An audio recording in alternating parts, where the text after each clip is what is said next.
ಅವ್ರಿಗೊಂದು ಆಪ್ಷನ್ ಅದ, ಮ್ಯಾಕ್ಸಿಮಮ್ ಅಲ್ಲೇ ತಮ್ಮದೇ ಗೌರ್ಮೆಂಟ್ ಬರ್ತದಂತ ವಿಶ್ವಾಸ ಅದ. ಜೊತೆಗೆ SIR ಬೇರೆ ಸೇರಿದ. ಹೀಗಾಗಿ EVMಗಳು ಸೇರಿದಾವೆ. EVMಗೆ VVPATಗಳು ಇಲ್ಲ, ಕೆಲವು ಎಲ್ಲೋ ಒಂದು ಕಡೆ ಸೇರಿಸೋದಕ್ಕೆ ಪ್ರಯತ್ನ ಆಗಿದೆ, ಅವು ಇಲ್ಲ.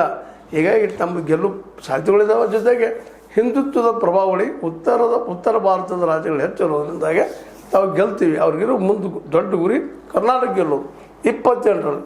ದಕ್ಷಿಣ ಭಾರತದಲ್ಲಿ ಯಾಕಂದರೆ ಇದ್ದಿದ್ರಲ್ಲಿ ವೀಕ್ ಇದ್ದಿದ್ದು ಯಾವುದಪ್ಪ ಅಂದ್ರೆ ಈ ಕರ್ನಾಟಕ. BJPಗೆ ಅನುಕೂಲ ಇದ್ದಂಥದ್ದು ಯಾವುದಂದ್ರೆ ಕರ್ನಾಟಕ. ಯಾಕಂದರೆ ಕರ್ನಾಟಕದಲ್ಲಿ 60, 70 ಇವತ್ತು ಬೆಳೆದಿತ್ತಂಥ ಒಂದು ವಿರೋಧ ಪಕ್ಷದ. ಆದರೆ ಕೇರಳದಲ್ಲಿ ಆಗಿರ್ಬೋದು, ಅಲ್ಲಿ ವಿರೋಧ ಪಕ್ಷ ಆಗಿಲ್ಲದು, ತಮಿಳುನಾಡಲ್ಲೂ ಆಗಿಲ್ಲ. ಈ ಇದು ಇದರಲ್ಲೇ ನಮ್ಮ ಆಂಧ್ರ ಪ್ರದೇಶದಲ್ಲೇ ಅಲ್ಲಿಯೂ ಸಹಿತ ದೊಡ್ಡ ಪ್ರಮಾಣದಲ್ಲಿ ವಿರೋಧ ಪಕ್ಷ ಆಗಿಲ್ಲ. ಏನಿದ್ರು ಒಂದು ನಮ್ಮ ನಾಯ್ಡು ನೆರಳಲ್ಲಿ ಬೆಳೆಯುವಂಥ ಪರಿಸ್ಥಿತಿ ಅದ.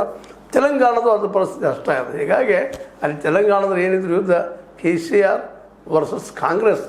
ಹೀಗಾಗಿ ಅಲ್ಲೂ ತನ್ನ ವ್ಯಕ್ತಿತ್ವ ಪಡ್ಕೊಳ್ಳಲಿ ಸಾಧ್ಯತೆ ಇಲ್ಲದಕ್ಕಾಗಿ ತೆಲಂಗಾಣದ ಮುಖ್ಯಮಂತ್ರಿಗೆ ಓಪನ್ ಸಭೆಯಲ್ಲಿ ಮೋದಿ ಅವರು ಬರ್ರಿ ನಮ್ಮ ಪಾರ್ಟಿ ಅನ್ನುವಂಥ ಮಾತನ್ನು ಚೇಷ್ಟೆ ಮೂಲಕ ನಮ್ಮ ವೀಕ್ನೆಸ್ ತೋರಿಸ್ಕೊಂಡ್ರು ಅನ್ನೋದು ಸಹಿತ ಅಲ್ಲಿ ಮರಲಿಕ್ಕೆ ಆಗೋದಿಲ್ಲ. ಹೀಗಾಗಿ ದಕ್ಷಿಣದಲ್ಲಿ ಏನಾದರೂ ಎಂಟ್ರಿ ಹೊಡೆದಿದ್ರೆ ಕರ್ನಾಟಕ, ಅದು ಕರ್ನಾಟಕದಲ್ಲಿ ಸಹಿತ ಏನಾಗ್ಯದಪ್ಪ BJP ಅನ್ನೋದನ್ನು ಮುಂದಿನ ಎಪಿಸೋಡಲ್ಲಿ ಚರ್ಚೆ ಮಾಡೋದು.